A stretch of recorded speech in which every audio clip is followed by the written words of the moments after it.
¿Cómo fue posible que un pueblo sin murallas, sin ciudades y sin palacios se levantara desde las frías estepas de Asia y llegara a gobernar medio mundo? ¿Qué secreto escondían los mongoles para destruir imperios enteros y al mismo tiempo conectar continentes como nunca antes en la historia? En las frías y desoladas estepas de Asia nació un imperio que parecía imposible. Un pueblo nómada, sin ciudades ni murallas, se alzó para conquistar medio mundo a sangre y fuego. Hoy lo recordamos por el nombre de su líder, Gengis Khan. Pero su historia va mucho más allá de un solo hombre.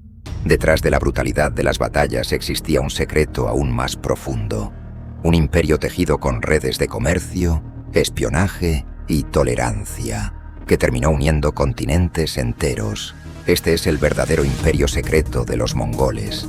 Mucho más allá de la figura de Gengis Khan Temujin, nació en las inhóspitas estepas de Mongolia hacia el año 1162. Su infancia estuvo marcada por la tragedia. Su padre fue envenenado por enemigos y su clan los abandonó. A él, a su madre y a sus hermanos, en la más absoluta pobreza. Creció entre el hambre y la traición, aprendiendo desde niño que la supervivencia dependía no solo de la fuerza, sino también de la astucia. Convertirse en Gengis Khan no fue inmediato. Antes de ser un conquistador, fue un hábil diplomático entre tribus nómadas, tejiendo alianzas y rompiendo lealtades cuando lo consideraba necesario. Repartía el botín de manera justa entre sus seguidores, algo que lo distinguía de los jefes corruptos que acumulaban riquezas para sí. Gracias a esa justicia ganó respeto y lealtad, pero nunca dejó de ser brutal. Se decía que quienes lo traicionaban eran castigados con una crueldad ejemplar. Y aún así, hasta sus enemigos reconocían su genio militar. Sus estrategias estaban basadas en la velocidad, la disciplina y, sobre todo, el terror psicológico. Fingía retiradas para atraer al enemigo y luego rodearlo por completo. En ocasiones liberaba prisioneros intencionalmente para que llevaran a sus ciudades historias del horror que aguardaba a quienes resistieran. Esa mezcla de guerra y miedo se convirtió en su sello. En 1206, después de años de guerras y traiciones, fue proclamado Gengis Khan, el soberano universal. Bajo su mando, una nación de pastores nómadas se transformó en la fuerza militar más temida del planeta. Pero su visión no se limitaba a conquistar. Quería construir un orden nuevo. Soñaba con un imperio que conectara culturas desde el Pacífico hasta el Mediterráneo. Los mongoles son recordados por ciudades arrasadas y montañas de cadáveres. Pero esa es solo la mitad de la historia. La otra mitad es sorprendente. Tras el caos, los mongoles dejaron un orden que transformó al mundo medieval. Después de cada conquista, las rutas comerciales quedaban abiertas y seguras, bajo lo que se conoció como la Pax Mongólica. Era una paz impuesta por el miedo, sí, pero funcionaba. Por primera vez en siglos, era posible viajar desde Europa hasta China con relativa seguridad. Caravanas enteras cruzaban el continente cargadas de seda, porcelana, especias, papel, metales preciosos e incluso pólvora, que más tarde revolucionaría la guerra en Occidente. Los mongoles entendieron que la riqueza no estaba solo en conquistar, sino en controlar el flujo de bienes. Para sostener ese intercambio crearon el yam, una red de postas y mensajeros a caballo que permitía transmitir mensajes a lo largo de miles de kilómetros. Cada posta ofrecía caballos frescos, comida y refugio. Eso hacía posible cubrir distancias imposibles en tiempos sorprendentemente cortos. Algunos historiadores consideran al yam el antecesor de los modernos servicios de correo y comunicación. Pero quizás lo más asombroso fue su política religiosa. En una época dominada por guerras santas y hogueras contra herejes, los mongoles permitieron que cristianos, musulmanes, budistas, taoístas y chamanistas convivieran bajo un mismo dominio.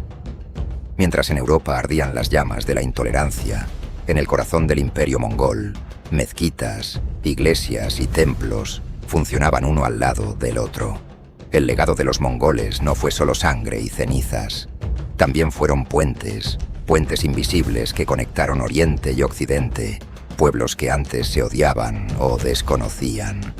Ese fue su verdadero poder. Transformar un imperio de guerreros en el motor de la primera gran globalización de la historia. Detrás de las cargas de caballería y las ciudades incendiadas, existía un imperio oculto. Un imperio de espías, mensajeros y redes de control que mantenían viva la maquinaria mongola. Antes de cada ataque, exploradores y agentes recorrían los territorios disfrazados de mercaderes o monjes. Identificaban fuentes de agua, puntos débiles en murallas y hasta las rutas de escape de las ciudades. Cuando los ejércitos llegaban, ya sabían exactamente dónde golpear. Su sistema de espionaje era tan avanzado que muchos lo comparan con un servicio secreto medieval. Las noticias viajaban a través del YAM, la red de postas, y podían recorrer miles de kilómetros a una velocidad que ningún otro imperio de la época podía igualar. El Paisi, una pequeña tablilla metálica entregada a comerciantes y mensajeros autorizados, funcionaba como un pasaporte y salvoconducto. Permitía atravesar miles de kilómetros sin ser detenido, obtener alimento y hasta protección militar. En manos de los mongoles, era un instrumento de control absoluto, pero su arma más poderosa seguía siendo el terror. El miedo podía derrotar a un enemigo antes de que se disparara una flecha. Ciudades enteras se rendían solo por el rumor de que los mongoles se acercaban. Cuando Genghis Khan murió, muchos pensaron que su imperio colapsaría, pero lo cierto es que entonces comenzó una nueva etapa. Sus herederos dividieron el territorio en kanatos, que extendieron su poder en distintas direcciones. Kublai Khan conquistó China y fundó la dinastía Yuan, gobernando desde Pekín con una mezcla de lujo oriental y eficiencia mongola. Hulagu Khan avanzó hacia Persia, destruyendo el califato de Bagdad, pero también creando puentes culturales entre Oriente y Occidente. Bajo su sombra, tecnologías, conocimientos médicos, armas y hasta la imprenta viajaron miles de kilómetros. Los mongoles habían creado algo parecido a una Internet medieval, una red invisible que conectaba al mundo. Incluso la peste negra viajó por esas rutas abiertas por ellos, demostrando que su influencia alcanzaba hasta las tragedias. Pero ningún imperio es eterno. El mismo tamaño que los había hecho poderosos se convirtió en su condena. Las distancias eran imposibles de controlar. Los kanatos comenzaron a enfrentarse entre sí. Las culturas conquistadas se rebelaron y nuevas potencias surgieron. Los rusos en el norte, los otomanos en el oeste, las dinastías chinas en el este. Poco a poco, el imperio se fragmentó y aún así, nunca desapareció del todo. Hoy, siglos después, el nombre de Genghis Khan sigue resonando con fuerza, como un eco de terror y admiración. Pero detrás de la imagen del conquistador despiadado, queda un legado oculto. Un imperio secreto que no gobernaba solo con espadas, sino con rutas, redes y conocimientos que transformaron al mundo. Quizás esa fue su verdadera conquista. No las ciudades que ardieron, sino las conexiones invisibles que aún hoy moldean nuestra historia. El imperio mongol fue mucho más que un ejército de jinetes sembrando terror. Fue una red invisible que unió culturas, religiones y pueblos bajo una misma sombra. Y aunque su poder militar se desvaneció, su huella late todavía en la manera en que viajamos, comerciamos y nos conectamos. Porque el verdadero legado de los mongoles no fueron las ruinas que dejaron tras de sí, sino los puentes invisibles que construyeron entre Oriente y Occidente. Si esta historia te hizo mirar el pasado con otros ojos, suscríbete ahora a Historias No Contadas. Cada semana abrimos las puertas a un nuevo misterio de la humanidad, porque la historia no es solo lo que te contaron, es también lo que quedó oculto.